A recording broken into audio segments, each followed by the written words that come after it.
Hey everyone, my name is Gunjan and today we will start one QA journey in the YouTube. So this is our day 1 and in this day we will learn what is the functional testing and why it is necessary, what is the software engineering or the software testing and which tools we will use in this journey. So we will introduce here. After that, so first of all, we will understand why functional testing matters. So functional testing matters because it improves the product quality, it reduces the defect and improve the user experience and increase the trust, which is useful to build the confidence in the product among the stakeholders and the user also. As you know, because trust is so necessary, so software testing provides us a trust. So, we will understand what is the software testing. So, software testing is the process of checking whether an application works as expected and identify defect for user face issues. For example, it will check the behavior, it finds the bugs, and ensures the quality. It delivers the reliable and the trustworthy product to the user. And for example, we will understand it using the login example. For example, we can take many test cases. For example, a valid email plus valid password. If we enter the valid email and valid password, user should have successfully authenticated and redirected. And in the second scenario, we will be enter the invalid email, and so system should be display an appropriate validation error. And in the third scenario, we will be enter the wrong password. So wrong password will be reduce occur a error message should appear without revealing account details. So in the fourth scenario, we will be use empty field. So in this scenario, form should not submit and prompt the user to fill in the field. And in the fifth scenario, we will use the boundary testing, test minimum and the maximum characters limit on input field. So now move to the next slide. So in this slide, we will understand what is the functional testing actually. So functional testing verifies that features work according to the requirement. It focuses on what the system does, not how it does it. For example, login, sign up, check out, search, validation, search, and the return the accurate and the relevant result. So we will be understand what is the functional testing process. So the structure approach ensures thorough the coverage and the reliable result at every stage of the testing life cycle.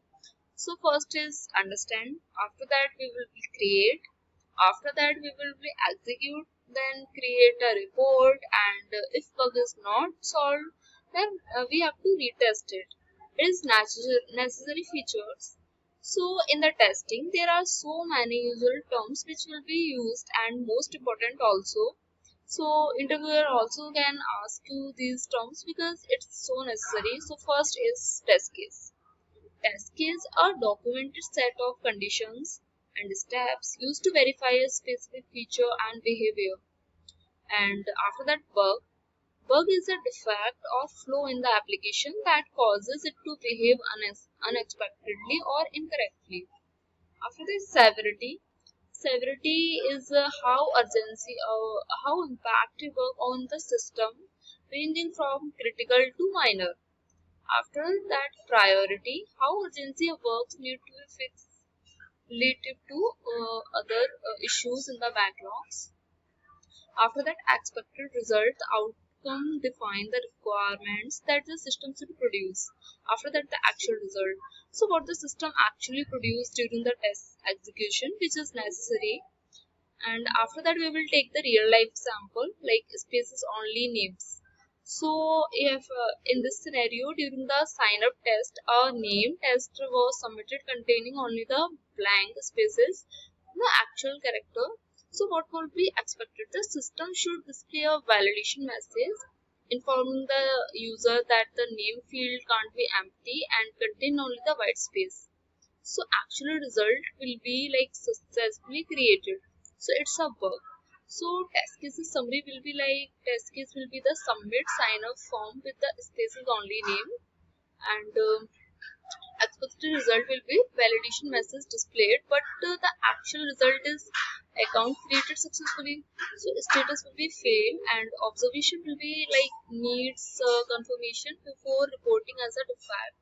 So lesson must be like input validation must handle white space as a empty value. So these are the example. So now we will discuss about the tools. What tools are we used as a QA?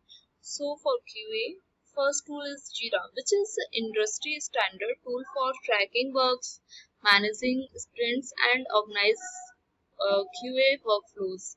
After that, Linear, a modern fast issue tracker popular with the Agile team for managing tasks and defects. After that, Postman used to test API endpoint, verify responses, and data validation functionality. After that, dev tools, which is built to browser tools for inspecting elements, monitoring network requests, and debugging the issues. So now will we discuss whatever we have learned today.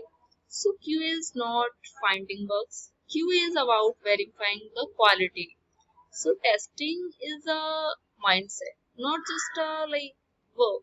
So a good tester thinks critically about every feature and the edge cases, not just the happy path. Following the structured testing process from requirement to retesting ensure nothing is missed. And communication is the key in the testing. Reporting defect clearly and confirming observation before raising the bugs, building the trust with the team. So thanks for watching, and now we will be continuing in the next slides. Thank you.